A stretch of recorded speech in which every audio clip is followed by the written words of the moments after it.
Hi, I'm Ben. I'm going to show you how to use a Risograph machine to make some prints.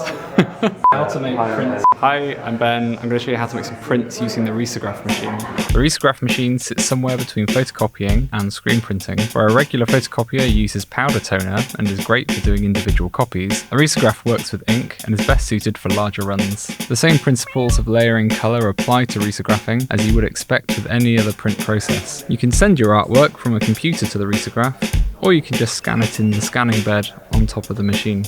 I'm working on an image today that will be 2 layers of colour, and I've exported it as 2 black and white layers so we can use it with the Risograph. The Risograph prints 1 colour at a time. You have to grab the colour drum you want it to print with. It makes a disposable screen that wraps around the drum. This is called the master. This is the most resource heavy part of the process, so you wouldn't want to make a new master for each print. When you have it made though, the prints themselves are very cheap and fast to make.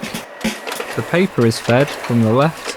The drum rotates and transfers ink onto the paper as it passes through, and it comes out on the right.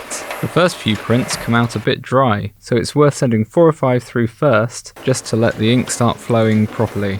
At this stage, I might adjust the opacity of my image, or fiddle with my original artwork a bit if I'm not happy with it coming out right. If it's not right, it's worth making a new master.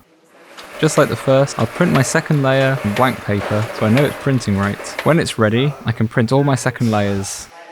So even though I work mostly digitally, I really like the Risograph because it's an analog process. You can really expect the unexpected and you just get what you're given. Thank you for watching. If you enjoyed this video, please consider subscribing and leave a like. You can also visit our channel to see more videos like this one.